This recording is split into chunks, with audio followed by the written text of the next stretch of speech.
I think it's true that for most people, when it comes to the open world on a Guardian, they tend to run around on Dragon Hunter, which is an extremely powerful elite specialization and does very well in the super late game content with big modifier access and some of the highest power bursts you can get in the game. But when it comes to open world, it's actually my opinion that the Firebrand from Path of Fire is actually the best way to go. Mostly because of its incredible tomes. It's not just that this is a new toy to play with, it's that this thing really devastates, and with some very good sturdiness and quality of life to it while we're at it. So let's talk a little bit about how I like to run that in this video so you can do it too. And well, let's open with a bit of a demonstration of its capabilities in various areas of the open world and story. Let's see the Firebrand. So one element of Firebrand, and this is a thing I'll be recommending, is that it has mantras.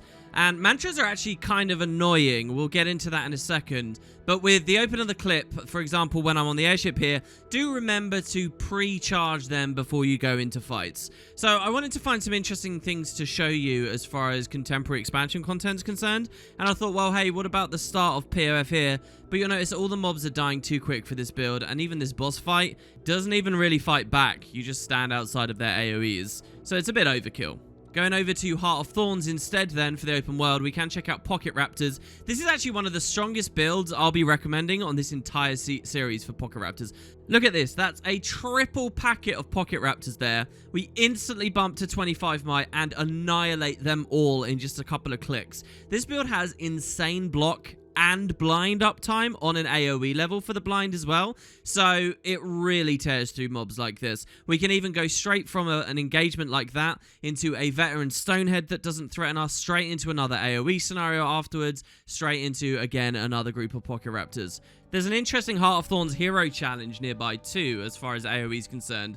I actually do consider this one of the easiest ones to complete in this expansion, but let's see how it looks. I'm actually starting this fight a little bit low on health. And here you'll notice, as a Firebrand, we can ball enemies together very comfortably. And we actually have a couple of ways to manipulate their positioning. That means we get even more AoE value without having to waste time line of sighting and having mobs move around. We can more efficiently just kind of take them out. These golems are kind of funny in that you guys may have experienced them being very dangerous before, but that's usually only when they scale up. Looking at something extremely difficult, let's go to the Fire Djinn. So I actually wasn't happy with my first attempt on these because I went down. So I tried them again here and play even worse. But I want to show you the clip. These guys are super deadly of what it looks like when you go down on a build like this and the rally potential of a Guardian. This is a big consideration to me with quality of life on builds like this. So you see I sustain through the Signet of Agony with a pre-existing symbol, and then my downstate symbol not only reses me really hard just from being downstate, but also will cleave and help me res through the Signet of Agony. So we have really high potential to res ourselves. These Fire Djinn do not mess around. They have massive cleave, and I managed to get up, not once, but twice in a row, buying time for a formal rally on actually killing them from the downstate. But so here was my initial pull, which also features a downstate, but in this one, you know, I don't aggro them in a really wonky way. So we've got to pick them all up. This build, much like many of my open world builds, do have range capability, which I value so highly. We use our Scepter in this case to get the aggro on each of them.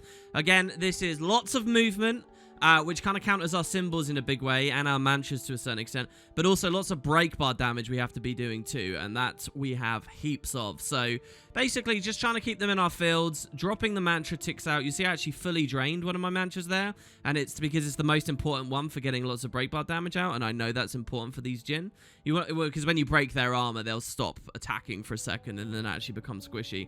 And so you'll see we actually kill, even while heavily outnumbered, 3 of them die pretty much instantly, but this guy at the back of the pack avoided all of our damage. In fact, it almost feels like he might have broken aggro in the middle of the fight and then come back to hit me at the end. So definitely a tough one. Largely, I would say, though, that's because I'm on a very glassy gear setup here.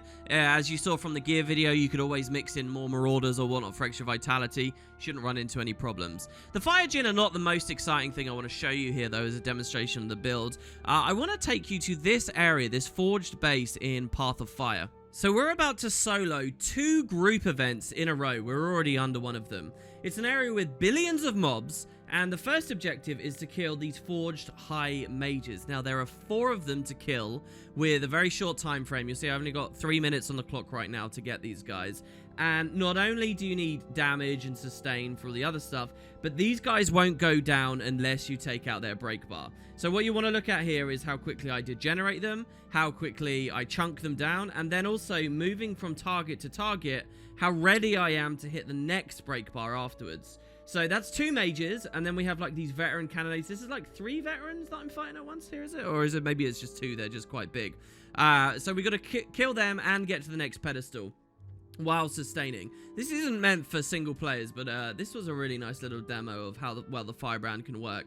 Because as I move up to these platforms, all the enemies kind of funnel towards me and move into the beautiful cone-shaped effect areas that mantras have, and they just kind of get themselves cleaved down. So this is just the first phase. We want to kill these guys and take our break bars out. There you'll see as I get a stun in, I can easily get those stun breaks rolling. You can see that I'm maintaining decent offensive boons on myself, especially once the damage is actually rolling. Like, they'll drop off quite quick on this build, but then when you start hitting again, they come back very quickly, so pay attention to that. Yeah, once we take them out, you have a structure that you've got to kill in the middle. This is a classic vanilla structure in that it can't be conditioned or critted. And so if I was on a Condi build, and we're going to have some discussion about power versus Condi later, remember a moment like this, Condi builds would have really struggled and instantly stalled out there. And now with that done, we trigger another event. Now, the other event is going to spawn a champion and a very high respawn rate for the other Forged in the area. And we're going to try and solo this Path of Fire champ. You'll see he's got big raid tails that are meant to eliminate, zergs of players. He's got his own break bar again, and we're going to try and grind him down. So there's actually nothing too incredible about this in terms of my gameplay. I'm just making sure as I fight that when these big telegraphs are going on, I'm like dodging and putting blocks on myself. My heal skill is like a source of lots and lots of blocks. And as lots of enemies come in, I'm just trying to run in little circles. Here you can see I put my symbols down, I put my tome stuff down, and I actually cast on mantras on him through the wall. So he's really struggling to do anything to me. And again, we use one of our weapon sets there to hit his break bar very heavily. And as soon as it goes down, we can start the damage again. Firebrand obviously has lots of tomes. You're not really seeing me use the F2 or the F3 very much. And we'll talk about their function later. You really only use those when you're very pressured. But the build isn't reliant on them, which I kind of like. Because whenever you go into F2 or F3, it's kind of like you've stalled. You can't do much damage in F2 and F3. You can't really impact much. You're not like accelerating yourself to victory much in those. So I try to avoid them in solo gameplay. Obviously, when it comes to supporting other people, they're extremely powerful. But I try to avoid them. I don't want to be in them much. And so you'll see that I don't actually linger. But yeah, so I think this is a really good demonstration of the build, actually. A lot better than the other classic things we've shown, because even Heart of Thorns hero challenges, I don't think pressure a player as much as this does here. And to complete it solo as quick as we have, I think it's a great demonstration of Firebrand. So hopefully you guys like the look of the build, and if you want to do it yourself, I'll show you exactly how and what options we have. Let's dig in. I touched on this very briefly already, but one of the big discussions to have is why Firebrand and not Dragon Hunter. Dragon Hunter is brilliant. It's got a very strong F3 with the constant blocks for a duration. It's got a really strong F2 for an instant heal and a gap creator or closer. It's got longbow for range. It's got break bar damage. But what it doesn't have is F1. This thing is a beast. It actually has 3 very powerful skills that you shouldn't overlook. The first is the auto, which is great cleaving pressure. You can spam these out. The second is Heated Rebuke, the chapter 3. This collapses enemies into an area. Is super useful in open world and story more than anywhere else in the game. And lastly, Scorched Aftermath, the chapter 4. This thing is crazy. I actually have played most Firebrand in competitive PvP as a support, and this skill is wild there. Even on like the healing power setups there, if you're playing like a Mender's Amulet, which has a bit of power and precision, you realize this thing does crazy cleave damage to downstate bodies, and it's true out here in the open world. Those pocket raptors you saw that I was blowing up, all those multiple forge, a lot of it's coming from this, rolling AoEs. Lovely. And we're going to be combining this with symbols too later. So that's really where I think a lot of this strength comes from. Part of it's mantras too, which we'll get into in a second. Mantras versus traps. Traps are obviously very high pressure and they're pretty spiky, but there's a bit of time for enemies to walk into them and trigger them, and mantras just, they're better quality of life all around. And that, as you guys know across this series, is what I'm valuing, quality of life. So let's talk now about exactly what the rest of our elite specialization does. I guess I've already rolled through the F1 stuff. These are your big priority skills. The 5, on the way I have built this, doesn't really do much, because this is mostly a Condi skill, and I'll be talking about that in a moment. For F2, it's honestly something you want to avoid going into for reasons I already explained. It takes a while to toggle in. When you are in, the 4 is a heal field that you'll be dropping, and then you kind of just want to spam autos out. The 3 can give you a bit of boon up time on boons you might not have otherwise already had, depending on your runes and stuff, so maybe use that. The 5 is always tempting to use, Eternal Oasis, because it will increase your healing potency when you're playing like support, but if you're running around solo, and that's mostly what we're thinking of, it's actually not that great. And the amount of times you'll have that many conditions on you to cleanse, I would say don't worry about this too much. One big combo you might like to think of, though, is when you're down to your last page, say you've been spamming autos to heal yourself, if you can get a second Shining River up, or maybe even your first Shining River, depending on how intense you have to be, when you go back into your regular weapon skills, it's a water field, and you can now blast it, say with, I'm recommending a Focus 5 I'll talk about later, and you can get extra heals out of it. So that's a nice little thing that I think most Firebrands should pay attention to and utilize. F3 is kind of the same. You don't want to be in it too much, because it takes time to get into, and then, you can't really do much damage or exert much pressure while you're here, and you want to be always moving towards the end of killing whatever it is. But when you do get in here, the 5 is really incredible because of the toughness stack and all these incredible boons. It might be, there was a balance preview that a couple of those boons might be missing in a couple of patches time, but still, as long as that Unbroken Lines buff there, that unstrippable 300 toughness is there, this is still going to be worthwhile to use. If you're against lots of projectiles, so like Shadow Leapers in Heart of Thorns, the bubble's okay. But again, because you can't permanently be in the Tome, it's not like an engineer kit you can just dip into and then choose to have these up. I don't find myself relying on this too much. And then just spam out an auto or two to give yourself swiftness for later. If you're against Condi pressure, the 4. But again, the F3 really isn't that crazy. So that's mostly the profession mechanics. Let's have a look now at our weapon skills. I'm recommending Scepter, first of all, because it's a really high-value, ranged option for Guardian. And in fact, they're really limited on that. If you're not a Dragon Hunter, you don't get the Longbow. What have you got? You've got Staff, which really isn't about pressure, and you've got Scepter. Scepter, even though it has the 900 range on it, across 3 skills and its big damage, kind of feels like a melee weapon in a lot of ways, and that's because a lot of your damage is the symbol, okay? The symbol of punishment, and enemies will always walk out of it as they try to move to you. So you tend to just drop the symbol at your own feet and then fight them in melee anyway. So Scepter's kind of a weird weapon in that way. So it's not as great of a ranged skill as you'd see on a lot of the other builds that I have across this series, but it's something. Break bar damage on the 3. I'm also recommending Focus, because you can drop the skill 5. You can combo it with the Firebrand stuff I just showed a second ago. But you can drop this, and this will protect you. And, it's like 5 ages for you while you do your other stuff. And it comes up fairly regularly. If all 5 don't get broken, then you actually get a massive hit out of it. Okay, an AoE hit of 2,118 baseline, as far as my gear is currently set up. But that's a huge, huge, huge attack. And then finally, the Ray of Judgment is good pressure as you're continuing to fight. You'll see this rolls over, 10,000 damage all the time. You kind of engage with the Ray of Judgment. Anyone super out of loop with Guild Wars 2 lately might not even know how this was reworked. But so we slap it onto someone, the light coalesces in, and then it's just going to keep rolling up. And if I don't proc some of the boons and stuff on myself and play it to my traits, you won't see it do that much damage. But in the heat of battle, it will end up really hurting. And it's just a good way to engage on any kind of battle that you'd like to. So that's kind of the way I like to set this weapon set. The other one, as we swap to now, I kind of view as a break bar set, but it's also just crazy pressure too. So we're running Axe, the Firebrand's Axe. Now the reason for that is because when we get to our traits, you're going to see there's so much break bar damage is insane. Much like how with F1 we can ball enemies together, the Axe we're going to be balling and manipulating the position of enemies. You see that Mole's running away from me there? I grabbed it back with Blazing Edge, the Axe 3. You send the Axe out, and you grab the targets in. You can actually get 3 guys in. It's kind of rare for that to happen because of the way the animation works, but you can do it.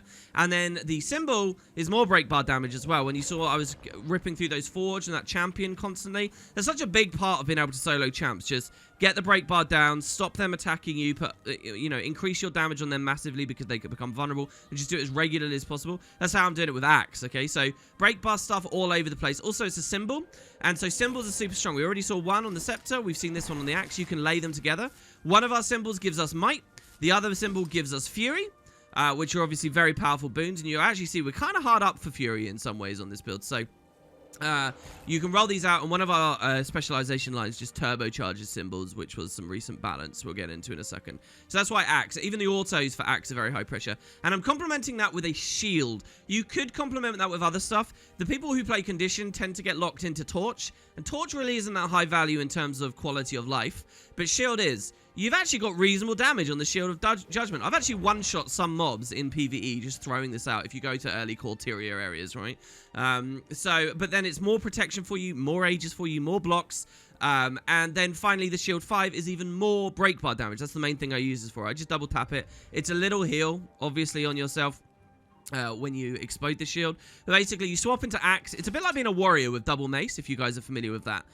You swap in, and you can use the 2, the 3, double tap the 5, slap some Aegis on yourself, and then get into whatever damage you like. Weapon swap again if it was available, or go into your F1 and so on. Get some Mantras out. And that's really what's just draining things down super, super hard. So that's the way I like to set these up, and I really don't think that the other weapons come close to how much quality of life and utility you get out of this. So then let's look at our utility skills. Where you do have a little bit of choice, definitely, but these are my favorites. Let's talk first about Mantras. So Mantras are a Firebrand mechanic. That means you have to channel them to like prep them, and then you can cast them instantly out. Okay, so watch this. This is a completely uncast mantra. I have to channel it. I have to go through this long bar, and now I have 3 casts. And if I spam all 3 out, right now it's recharging. Okay, so I've cast it twice. If I wait and I wait and I wait, you see it's recharging right now on the UI. And then it's charged, and I can cast another one. And now I've cast it 3 times. And I could wait, and then I could cast it 4 times. I would never have to do that initial cast again, as long as I space them out. That is the way I recommend you play. Try not, at all costs, to use the last charge of the mantra. Just let them recharge like this, so that you don't get stuck in combat wasting your time doing this. This, where you're doing nothing else, you can get yourself killed doing that, all right? You want to be constantly hitting. All this other stuff is instant activation. So I can be on Axe, I can be Axe auto attack, and I can throw my mantras out, just these cones of mantras as I do everything else. Don't stop casting. So you want to just have your mantras always recharging. Never spend the last one if you can help it. Obviously, there are situations where spending the last one is worth it. Maybe it's the last bit of a fight. Maybe it's really desperate for you. Obviously, go for it in those situations. If you're really low, you've been stunned, and you need the final, stun break here on the Elite, go for it. But that's really what I would recommend. Don't spend the last one. Now, as far as in fights are concerned, mantras are really, really powerful, and that's why I'm recommending them. But if, as I go through my utility skills here, you think you'd prefer a different one to a mantra, please, by all means, take it. Because the most annoying thing about PvE is this, okay? I'm running around, I'm killing things in the new map. Brilliant. Right, well, so now I've got to go get some materials from Fireheart Rise, because I'm doing a legendary collection. So I'm going to go to Fireheart Rise. And this is very common in Guild Wars. You'll see something in another map that you want to deal with. And now I have to get my mantras up. Okay, I'm going to get my mantras up. And look how long this takes. Look how slow and annoying and boring this is. And maybe I picked a really important waypoint and I'm already standing, right? And I want to get the fight. Okay, so I'm going to kill my Fire Imp. I'm going to do my event or whatever. Okay, it's dead. All right, so now my next collection thing. Oh, is he aggroed on us? He is. He's going to interrupt us while we're on the map. So I'm going to kill the imps. And now I'm going to go to Wayfarer Foothills because there's an NPC I need to speak to here.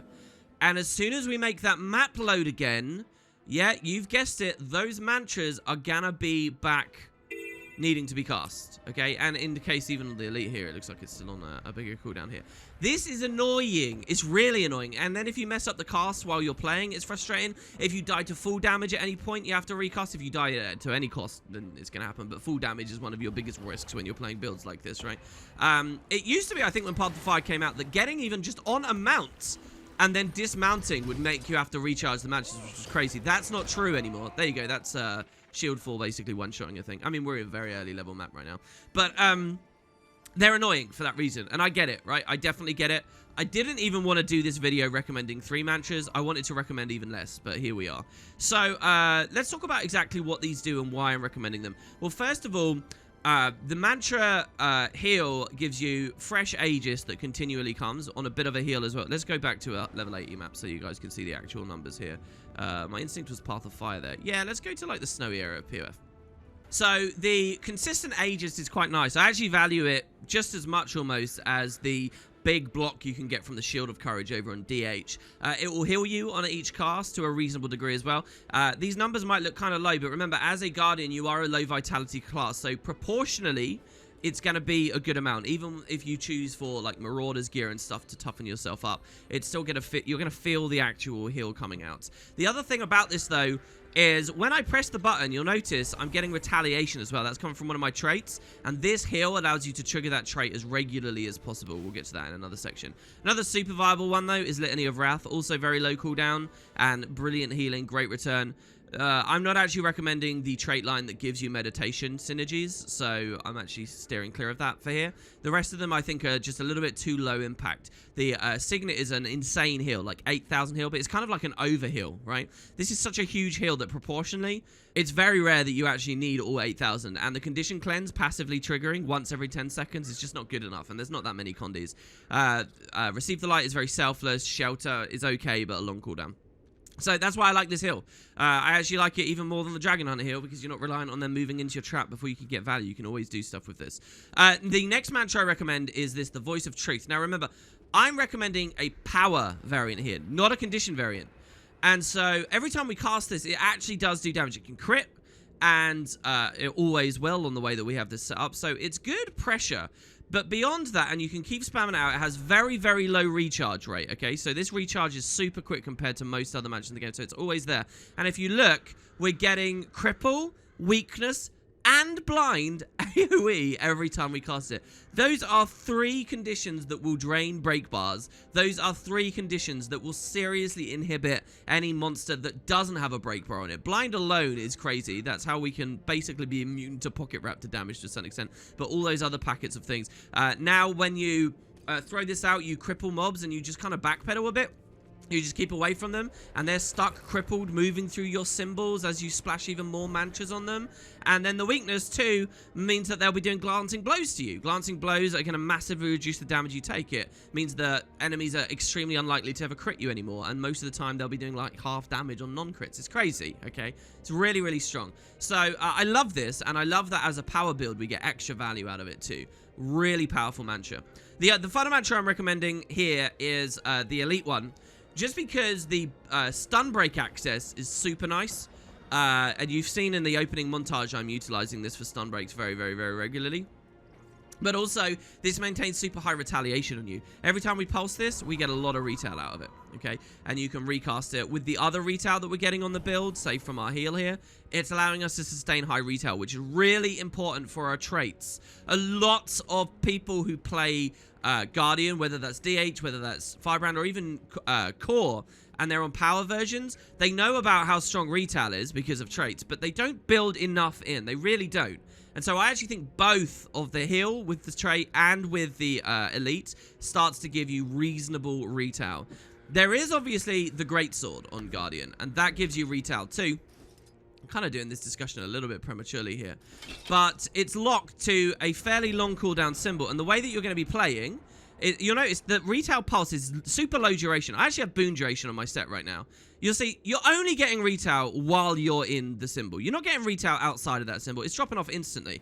And it's so long cooldown. You're not going to get 2 of these symbol casts in one weapon swap, right? You get a swap away, all right? And then you're going to have to come back later. And it's really frustrating to deal with the retail and think, oh, just because there's a bit of retail here, it means you have retail in your build. You don't. And, you know, Greatsword does good damage. And Greatsword does have its other value. It's got, like, the movement on it, which I kind of like. You know, you finish a fight, say I kill this doe.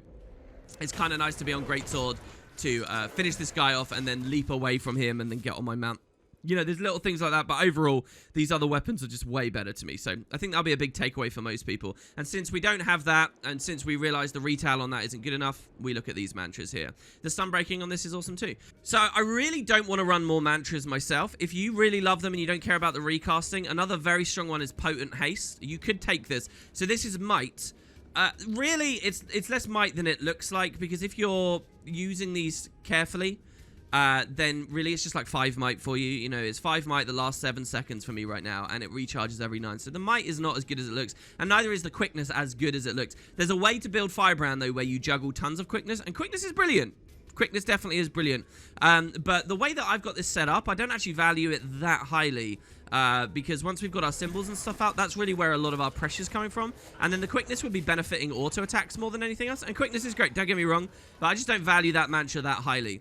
I like other higher impact stuff to use instead. So let's talk about the final 2 skills I've taken. These are totally optional slots, but I've gone with the Sword of Justice. So Sword of Justice is ridiculous damage, AoE.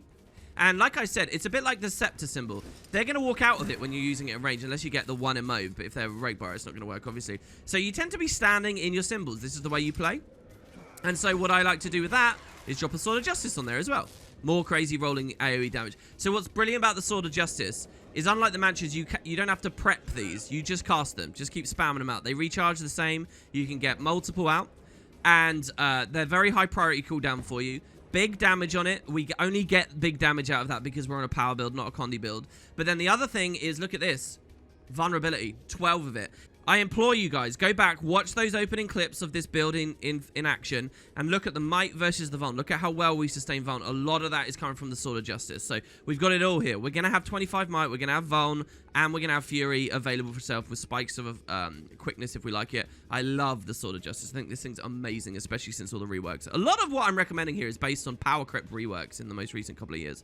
And then finally, I have one more skill. I like to use this as a stun break. You kind of don't need to, because you could rely on your elite. The thing is, you don't necessarily have 3 charge of the elite, because what you're going to do is you're going to give yourself retail with it when you're in the fight. You're just going to spam it out. So then you've only got 2. And then maybe you've used the second one to sustain just a little bit longer, and you don't want to use the final charge. So I still like to have a sunbreak here, right? And the sunbreak I like most in the game at the moment for PvE is Save Yourselves. It's got a huge cooldown, don't get me wrong. But it's more padding for retail for you, possibly overkill. But you get all these other nice boons that you just kind of juggle out. I'm not actually on a trait line that means I do more damage for boons on me, so that's not why I'm doing this.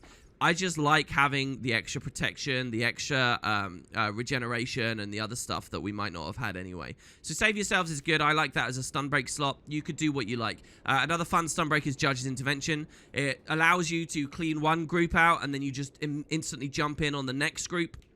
It's just a bit of quality of life for you as you move around in the world. You could take the hammer, which is more break bar damage if you like, and you've got another spirit weapon. And all your utilities at that point would be count recharging, like spammable things. You could totally go with that if you wanted. You could, like I say, mentioned earlier, you could put Potent Haste, the other mantra, in there. You could even run this mantra, Flame Rush, because that has flat damage on it too.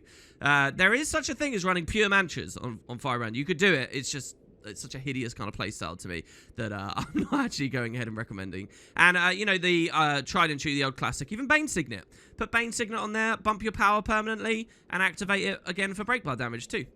You could do any of those. I like Save Yourselves, though. I really do. And you can see that working for me as well in some of those clips early on. I guess it depends how out of your depth you're feeling and what you're trying to do. You trying to solo a champ? Are you wading into group events? Or are you wandering around Corteria? If you're wandering around Corteria, something like Bane Signet is way easier to justify, right? Because it's just like, hey, just do more damage for free. It's fine. Nothing's really going to ever threaten you. So with all of that done, let's talk a little bit about traits. Now, this was an interesting one for traits. Not just because the traits themselves are really fun, but as a Guardian with such low vitality, for a long time I was messing with some of the defensive trait lines, trying my best to, you know, round out more quality of life, see if it was necessary. But in the end, it's actually running just the big damage stuff that was the way to go for me. And so that means I'm going Firebrand is my elite spec, complemented by Radiance and Zeal together. And this might seem really aggressive and really YOLO, but that's why we're looking at all these blocks, and that's why we're looking at all these other things that I've been talking about, and incapacitation, for example, from this this mantra here. That's one of the other justifications for running power, because you're not locked into torch. You can get quality of life out of shield and so on. So let's run through. Now, these are very fun. And I guess we'll start with Zeal, since I've got it assigned at the top here. Let's look at our miners. First of all, you get another free symbol whenever you get hit below 75% health, which is a nice threshold because that will happen fairly regularly. It's just like the greatsword symbol. So we don't need to hold a greatsword to get a greatsword symbol out. I think it does less flat damage, but the point is there's the little bits of retaliation that will pulse out there. You can't really look at this trait and say, oh, my build has retail. There you go. Because it's on a 30-second cooldown, and you can't have... What you want is retail as you start the fight, so you can explode people with retaliation at the beginning. But for us here, you're only going to get it at below 75%, so don't build around it too much, but it is nice, and it is there. Next, we've got symbols inflicting vulnerability on foes, and damage to vulnerable foes is increased. So we get a ton of vuln from our swords, but it's only 12. You might say, oh, it's only 12. That's 12 per cast, right? So we could double cast it, right? And go up to 24. But the rest we're supplementing with symbols. So symbols will get us like half the way, and the sword will get us the other half. And then once both of them expire, we swap. We do another symbol, another sword, or whatever, right? So, and then we just get, even more damage against vulnerable foes. And then symbolic power. So this had a huge buff recently. Basically, think of it this way, guys. Zeal is the symbol line, okay? Check this out for us on this build. 30% increased damage on our symbols. 30%. So we drop this, and it's now hitting way harder. A lot of people look at Axe as a Condi weapon, because they're like, oh, there's burn on Blazing Edge. There's bleed, bleed, burn. Like double bleed, and double burn here. And here, look, we've got bleed on the symbol here that we scorched down. But it's also crazy pressure. Just straight up, it's crazy pressure. And now, when we take Zeal, it's gone even higher, all right? These are massive flat damage nuke skills, all right? They're not just there for condition damage. So, yeah, we're going to roll those out, and, oh, now that they're augmented by this, it's kind of crazy. Looking back at the trait, you'll see it's a double trait. It's not just 30% more damage for our symbols, turbocharging them, but it's also that our Justice passive effect charges twice as fast from symbols. So that is the mechanic on Guardian, where every time you hit something, like this doe, if you look at the user interface behind my skills... I build some fire. Do you see that there's fire there now? And when I hit it again, the fire grows. And when I hit it again, until the fire is really huge. And then the fire explodes out and I do burning on my next attack. So Guardian is just constantly building fire on the UI and then it flicks out, right? That's your Justice passive. And what this trait does is it means your symbols are giving you double fire. You're building to that passive activation where the burn comes out twice as quick from symbols, okay? And we've got very high uptime symbols on this build. Super high uptime. That's another benefit over GS, really, right? Like, look at this. The symbol goes down and you can recast it. Greatsword, you're waiting for ages, but we got it back. Now, you might think, well, that's only good for condition damage builds because, you know, the burn we don't care about so much. But it actually is good, and I'll show you why. It's because of our first selection down here. And this is like one of the main reasons I want to go Zeal altogether. It's not even just about the symbol damage. It's for this first choice. This one here, Zealous Scepter. Gain might when your Justice passive effect triggers. Gain more might while wielding a scepter. So let's ignore the fact that we get double might when we have a scepter. All right, let's just pretend there's no scepter on this build at all. Let's just pretend we're an axe. What this is gain might every time we max the fire out. And we do that constantly here, especially in open world and story when we're in AoE scenarios. If I drop a Scorched Aftermath, and there's like 4 targets around me, I've instantly triggered the fire straight away because we've built it all up and then we've hit them. If our symbols are AoE cleaving, they're getting all the fire and doing it twice as fast. And we have super high uptime. The Sword of Justice is 4 packets of damage every time we cast it, which means that we're getting lots of fire. We do tons of little packets of damage on this build, which means we are constantly heaving might on ourselves. Even in a single target scenario, you're going to be getting loads of might, but when it goes AoE, you're going to instantly birth 25 might and you're going to stay there, okay? It doesn't matter what weapon set you're on. Look at me here. I've got 9 might just from killing that guy. 1 target with 1 symbol and a couple of auto attacks, and this isn't a might symbol. Our scepter symbol gives us more might on top of that too. So the scepter symbol might is nice when you're in single target. Everywhere else, you just get AoE straight away. You build this up super quick, especially when you're actually on the set and getting the double might out of it. So Zealous Scepter is crazy. And it's another reason why I like to play this on power over Condi. I've given you many justifications for it already, but think about this. If we're on a Condi build, we might like Zeal Scepter as well. We might want to build tons of might, but the problem is everything else we're getting here, it's all like power modifiers, okay? It's like power, and then power here, and then a power symbol here. It's power, power, power. And when you look at these other traits, you can see power. There's not a Condi option here, really. There's not a Condi option here, really. So it feels like such an awkward line to take if you go on the Condi variants. But for here, we just get to enjoy all of that. In one way, you might say, well, it doesn't matter. If Condi just hits harder all on its own, it doesn't need the might to be justified. And that's true. But I have played both variants, and I think that playing power with all the might, it kind of comes out, you know, there's just all these extra little things you can take. There's stuff you're not locked so into anymore. So let's move on now. Our next selection here is Blinding Jeopardy. Whenever we inflict, immobilize, or blind on a foe, we're also going to give them vulnerability. We already have a lot of vulnerability, so this isn't totally necessary. We do have good blinds on this. Okay, so what it means is every time we throw this mantra out, we also put vulnerability out at the same time. That's really the main fun side of this. We also have a bit of vulnerability on our Chains of Light. You could instead, if you like, just take constant extra power. Your power's increased on Zealous Blade. It also gives you other perks for being on a Greatsword, but I'm not recommending Greatsword. And then Kindled Zeal is gain condition damage based on your power. And you might say, well, there you go, WP, there's a Condi trait here. But this requires you build power onto your gear anyway at the same time. So then it means you might not be running a condition build that's stat consolidated to give you vitality and toughness or whatever. And so it just feels kind of weird. Also, conversion traits like this just aren't that good. So yeah, I go Blinding Jeopardy. This might actually not be a bad trait for exactly as I'm recommending here. Run power gear, as expressed in the gear video. And run Kindled Zeal, because we're going to give ourselves 25 might, which is a good amount of condition damage. We do a lot of accidental Condi on this build anyway, so this could be something for you if you really want it. But a little bit of extra vuln, and I just love the impact of throwing one mantra on a target. This poor doe, it's like my target dummy here on this video. I really love just throwing this one mantra out and just seeing all the Condis hit this guy. And he can't really do anything, right? When we just kind of spam him out. No Sword of Justice required, no nothing, and the Vuln is already rolling. And then the Grandmaster, honestly, unfortunately, isn't that exciting. It's a new Grandmaster. It's called Symbolic Avenger. Well, it's not really new. I think it was reshuffled or whatever. Damage is increased whenever our symbols hit a foe. We get 2% extra damage whenever our symbol ticks something, and it will stack 5 times before stopping. So this is a really boring Grandmaster. Basically what it's saying is do 10% more damage. That's it. That's all it really says, okay? It's about as interesting as Fiery Wrath all the way down here, which is do 7% more damage.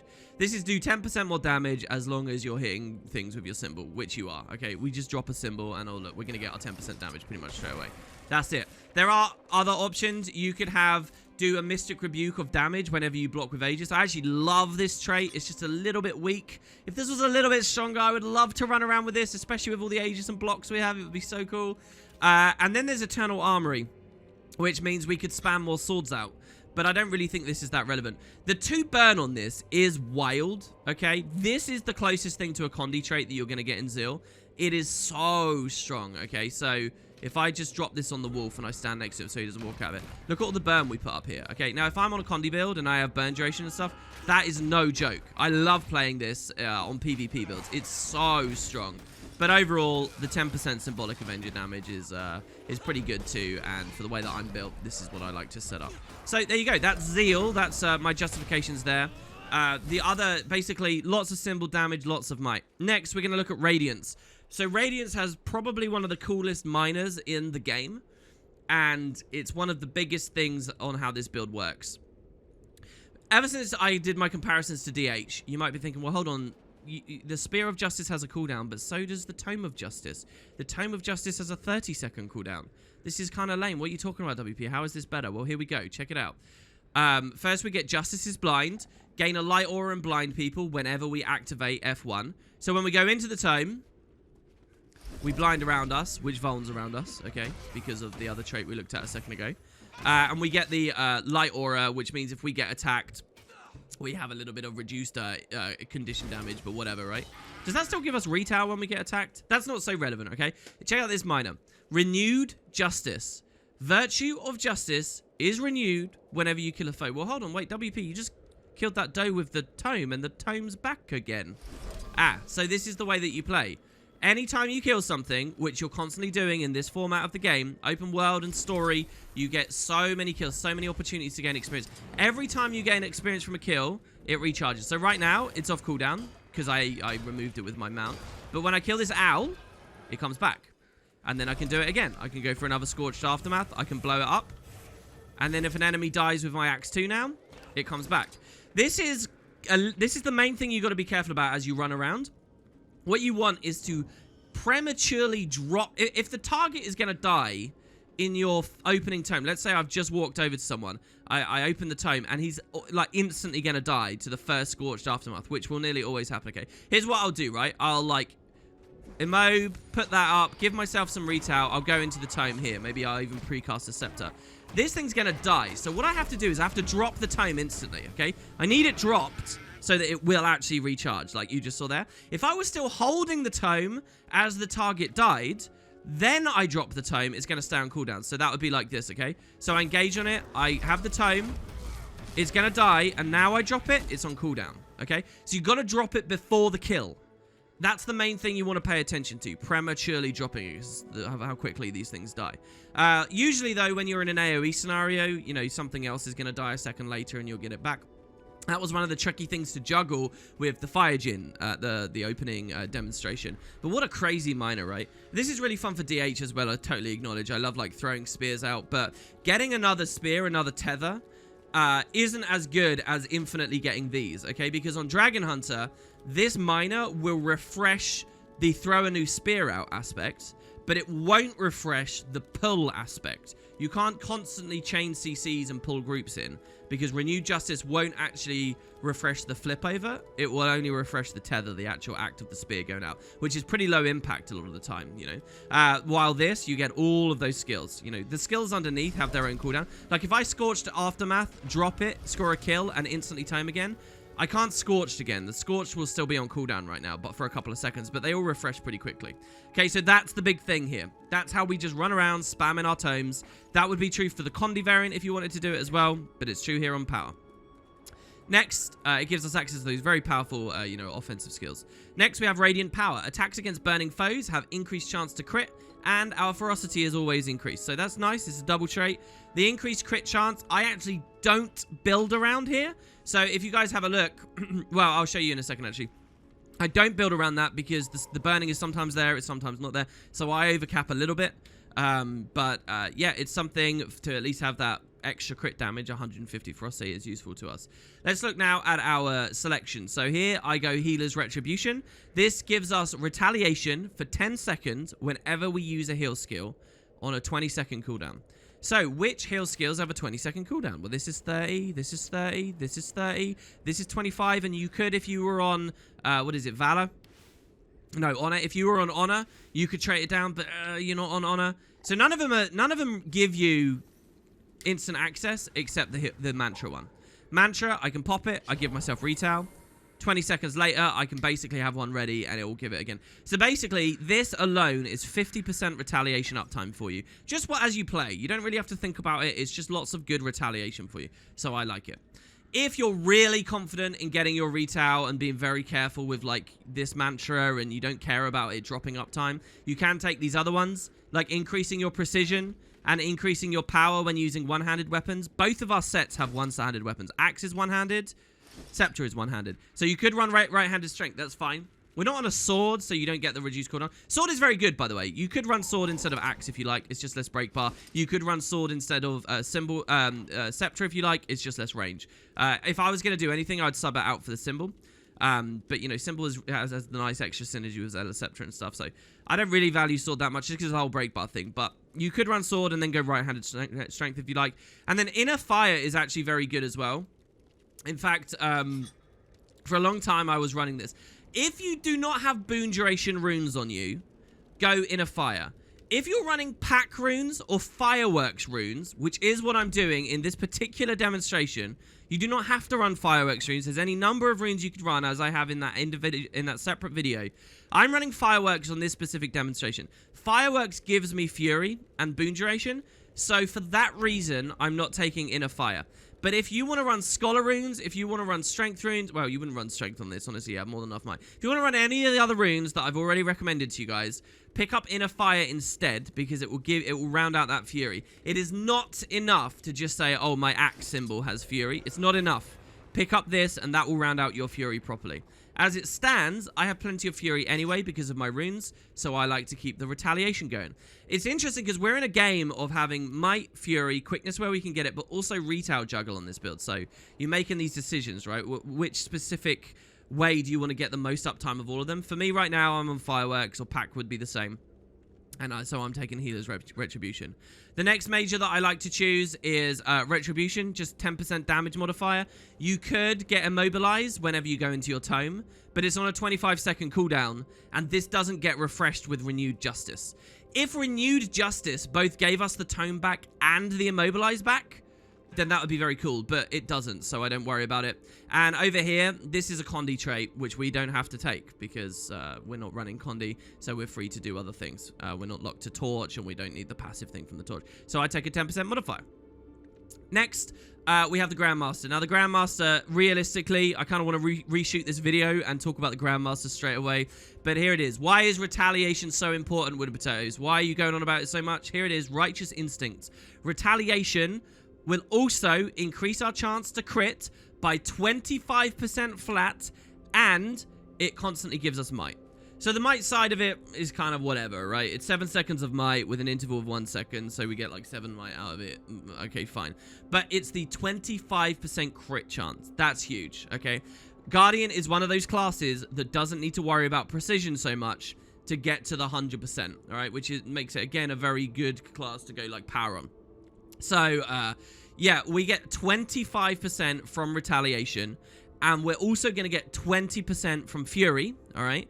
So, with the 2 on us, then we can quite comfortably see that we are at a 45% bump up from our regular crit chance. And so, that is actually really relevant for me. If you have a look at my specific setup here, I've built myself to 54% crit chance. I'm running half Marauder and I'm running half Berserker. Actually, there's some Diviner. I think I'm half Divine. There's some Diviner stuff on here as well. It's a bit of a hodgepodge. But you'll see I'm at exactly 54.76. So when I engage on a foe and give myself retail, I'm at 99.7%, 76%. I could like put an infusion on there or whatever just to put that all the way to the 100 if I cared for it. Or, you know, I could stat swap one little thing. You guys can choose to min-max that hard. But that's how easy it is to have a 100% crit chance. So keeping the Fury there through your runes or through Inner Fire, and keeping the retail there through Healer's Retribution or through, you know, your elite skill and through whatever else, that is really big. So that's why we care about it so much. That's why it's so important to actually look at the way Greatsword 4 works and realize it's not the best thing in the world. That's why it's so important to look at this and realize it's not the best thing in the world. Keep the Retaliation up. And on my setup, with Save Yourselves, with this, and this, we have the Retaliation there. We don't have to worry, okay? And we can, you know, take other things. We can make sure that our Fury stays as well. Now, you're going to see my Fury dropping off here. But on Fireworks runes, I get my Fury back every 20 seconds for a reasonable duration. And yeah, so if you see your Furies drop in, make this swap. If you see your Retails drop in, make this swap. There you have it. I'll leave on this here just so you guys really understand that these are malleable. They're changeable. So there you have it. That's Zeal. That's Radiance. Lastly, we have Firebrand. Firebrand's pretty simple to me. Though there are choices. First of all, going through the minors, equip a tome and we get quickness. So there is quickness on the build. Pretty easy to get on Firebrand. We go in. We can Scorched Aftermath out. Boom, boom, boom, boom, boom. That's all under the effects of quickness. Also, while we have quickness, we have extra Condi damage, extra toughness, and extra healing power. So none of these are actually relevant for us doing damage, except the condition damage a little bit, all right? Because it's not bumping power, it's not bumping precision, it's not bumping ferocity. So it's okay for us on this build to not also worry about juggling quickness on top of everything else. It's nice to have it, but having 100% uptime on quickness is not the end of the world. So, but like I say, maybe you think Save Yourselves is totally irrelevant, in which case you can run this mantra, and there you go, you're even buying into this constantly. It's just, I don't know, running 4 mantras all the time. So they're reasonable minors right there. Let's now look at our selections. So I'm taking Unrelenting Criticism, which means that my Axe 2 will now daze. Which is very nice, and we get a little bit of bleed damage rolling out, but it's that extra days that I like on there. If you think that that's not that relevant, you can instead take more pages. So more pages means that every time you come in here, you can now go 4, Auto, auto, auto, auto, auto. Look at this. I'm still draining. And then right as I get to my last auto, it's just about when this is coming up, and you can dip that out as well if you like. That's what that, realistically, that's what this trait does. It's allowing you to get the second Scorched Aftermath before dropping if you delay a little bit and you just wait a second, okay? So that's what that's really all about. I like to more regularly constantly be dazing and constantly draining the break bars here. As for Liberator's Vow, this is more quickness for you whenever you use a heal skill, and also has good synergy on the mantra, so you could take it if you like. I just don't think it's as high impact as the other two. But again, quickness is brilliant, right? Quickness is better on Firebrand than most classes just because of this. It's a bit like Scrapper. Scrapper has a similar thing, I think. So then we have the middle selection. All of these are okay as well. Legendary Lore, we would definitely be using if we were on a Condi build because it gives us the extra burns, but we can ignore that. So we have the choice of more quickness on Aegis. So if you take these two, when we use our heal skill, it's a heal skill and it's Aegis. So we've got quickness coming out pretty hard. And then when we use it again when it drops, it's not going to come up because the ICD is a little bit long on them. But then we can do it again afterwards. So these two can sustain good quickness for you. They're totally okay to go with. Or you can go double top. So weighty terms means we can spam our mantras more. Mantras recharge 20% faster. And since we're running 3 of them, through a lot of playing, I actually much prefer this so we can more regularly get the mantras going than these two to just keep quickness on ourselves. There's also immob on the final cast of our mantras. Now, if you remember from earlier in the video, I did say don't use the last charge if you can help it. But now we get immobilize going out on those two, which again can help you run away from something without a break bar or break a bar on something that has one. So, but it's mostly that recharge that I like. It means that we're keeping the retaliation more regularly up from our elite. And it means that we're keeping all the other incapacitation out and just damage out from this one here. So I love weighty terms. For a long time, I really only ever thought about the immobilize and weighty terms, but it's really about the cooldown reduction. We have 3 skills that are constantly going to be cooling down with the playstyle, so you're always getting value out of it. And then we have the Grandmaster, where really one of them is essential to get value out of Zealous Scepter, so we kind of have to run it. Even if we didn't have to run it, the others are kind of crap, right? Like Stoic Demeanor, it's a bit slow, a bit of break bar, but we've got more than enough. Quick Fire, it's a Condi trait, but look at this. Lawmaster. Tome skills gain reduced recharge. Well, we don't really care about that for the F1, since we're instantly cooling it down on every kill. But it's kind of nice for F2 and F3, which are very long cooldowns. 75 seconds? 50 seconds? Wild traded? That's crazy. So that's nice, but this is the big bit. Retain virtues passives while they are on cooldown. So our engine of might is from Zealous Scepter. Now here's a funny thing. If we do not have Lawmaster, if you look here, I have active effects for the various tomes on me right now. What that means is I'm building fire, basically. I attack these rabbits, and you see the fire. We spent the fire there by hitting that rabbit. So if I hit this rabbit, we get fire, we get fire, we get fire. I'm getting that fire because of this active effect, okay? Now, when I go in to my tome, the active effect is spent. So now while using my tome damage, there's no fire. There's no fire. Where's my fire? So we cannot build might anymore. And now he's gone, and yeah, it will refresh when he dies. But not being able to build the might while you're actually in there is really important because you are in there a lot. Worse, I think it's actually a mechanic that right now you'll see I have a bit of fire on me. If I immediately go into my F1 right now, it will actually remove that fire. It will delete it, so you'll lose progress you'd otherwise earlier made. Pretty nasty. So, Lawmaster, absolutely take it. You always want to be proccing that stuff up. You want to be able to drop your symbols and your swords. You got billions of packets, and then you want to drop the Scorched Aftermath. And you want to be getting value right now. You don't want to be missing out on that. So, yeah, take Lawmaster and make the game a doddle, really. So, there you have it. That's the way I like to run the traits. That's really my honest preferred setup.